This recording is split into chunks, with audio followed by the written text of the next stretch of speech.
గతంలో ఎన్నడూ లేని విధంగా తిరుమలలో ఘోరం జరిగింది. వైకుంఠ ఏకాదశి రోజు తిరుమల శ్రీవారిని కనులారా దర్శించి తరించాలనుకున్నారు. కానీ టోకెన్లు తీసుకునే లోపే వారి బతుకులు తెల్లారిపోయాయి. టోకెన్ల కోసం ఊహించని రీతిలో భక్తులు రావడంతో తీవ్ర తోపులాట జరిగింది. ఈ ఘటనలో 6 భక్తులు మృతి చెందారు. మృతుల్లో 5 మహిళలే ఉన్నారు. 40 మంది వరకు గాయపడ్డట్లు తెలుస్తుంది. అస్వస్థతకు గురైన వారిని వెంటనే అంబులెన్సులో తిరుపతిలోని ఆసుపత్రులకు తరలించారు. ఈ హృదయ విదారక ఘటన యావత్ ఆంధ్రప్రదేశ్ని తీవ్ర దిగ్భ్రాంతికి గురి చేసింది. అసలు ఈ ప్రమాదం ఎలా జరిగింది, ఎందుకు జరిగింది, ఎవరి నిర్లక్ష్యం వల్ల జరిగింది? ఇలాంటి ప్రమాదాలు తిరుపతిలో ఎప్పుడైనా జరిగాయా? అయితే భారతదేశంలో దేవాలయాలు, ఇతర మతపరమైన సమావేశాల వద్ద తొక్కిసలాటల్లో పెద్ద సంఖ్యలో ప్రజలు మరణించడం ఇదేమీ మొదటిసారి కాదు.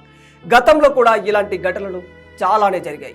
2024 జూలై 2న హత్రాస్లోని ఒక చర్చిలో జరిగిన తొక్కిసలాట అనేక మంది ప్రాణాలను తీసింది.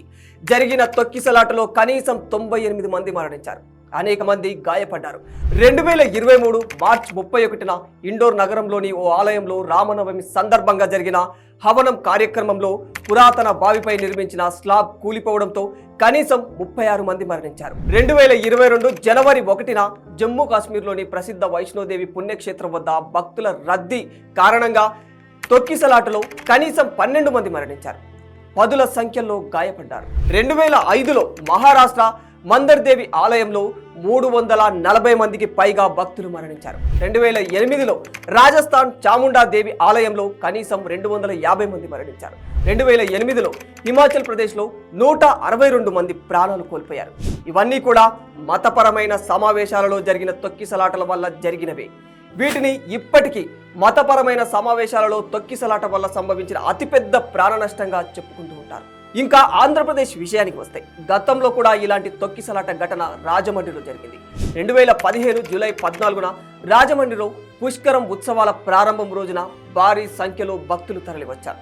గోదావరి నది ఒడ్డున ఉన్న ప్రధాన స్నానఘట్టం వద్ద ఈ తొక్కిసలాట జరిగింది. ఈ ప్రమాదంలో దాదాపు 27 మంది యాత్రికులు మరణించారు, 20 మందికి పైగా గాయపడ్డారు. అయితే 2025 జనవరి 8న తిరుపతిలో ఏం జరిగింది? అసలు ఆ ప్రమాదానికి కారణం ఏమిటి? అంటే తిరుపతిలోని 9 కేంద్రాల్లో ఏర్పాటు చేసిన 94 కౌంటర్ల ద్వారా వైకుంఠ ద్వార దర్శనం కోసం టోకెన్లు జారీ చేయాలని టీటీడీ నిర్ణయించింది.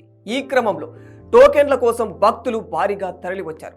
ఇలా టోకెన్ల కోసం వచ్చిన భక్తులు రోడ్లపై గుమికూడకుండా అధికారులు వారిని బైరాగి పట్టేడ వద్ద ఉన్న పద్మావతి పార్కులో ఉంచారు. అయితే టోకెన్ల జారీ కేంద్రంలో సిబ్బంది ఒకరు అస్వస్థతకు గురి కావడంతో అతన్ని ఆసుపత్రికి తరలించడానికి క్యూ లైన్ తెరిచారు. టోకెన్లు ఇవ్వడానికే క్యూ లైన్ ఓపెన్ చేశారని భక్తులు ఒక్కసారిగా దూసుకువచ్చారు. ఈ క్రమంలోనే తొక్కిసలాట జరిగినట్లు తెలుస్తుంది. టోకెన్ల కోసం ఎంతమంది భక్తులు వచ్చారో, ప్రత్యామ్నాయ ఏర్పాట్లపై స్థానిక సిబ్బంది ఉన్నతాధికారులకు సమాచారం అందించలేదని, అందుకే ఈ ప్రమాదం జరిగినట్లు సమాచారం. ఏది ఏమైనా తిరుపతిలో ఇలాంటి తొక్కిసలాట వల్ల ప్రాణ నష్టం జరగడం ఇదే తొలిసారి. మా బాధలు తొలగించు, మా కోరికలు తీర్చు దేవుడా అని పండగ పూట స్వామి కొండకు వస్తే భక్తుల ప్రాణాలు గాలిలో కలిసిపోవడం బాధాకరం. ఇప్పటికైనా దేశంలో జరిగిన అనేక తొక్కిసలాటలు దృష్టిలో పెట్టుకొని ఇక నుంచి ఇలాంటి ప్రమాదాలు ఆలయాల్లో జరగకుండా ఆలయ అధికారులు, ప్రభుత్వ అధికారులు తగిన జాగ్రత్తలు తీసుకుంటే మంచిదని పలువురు అభిప్రాయపడుతూ ఉన్నారు. For more videos like this, subscribe Big TV channel.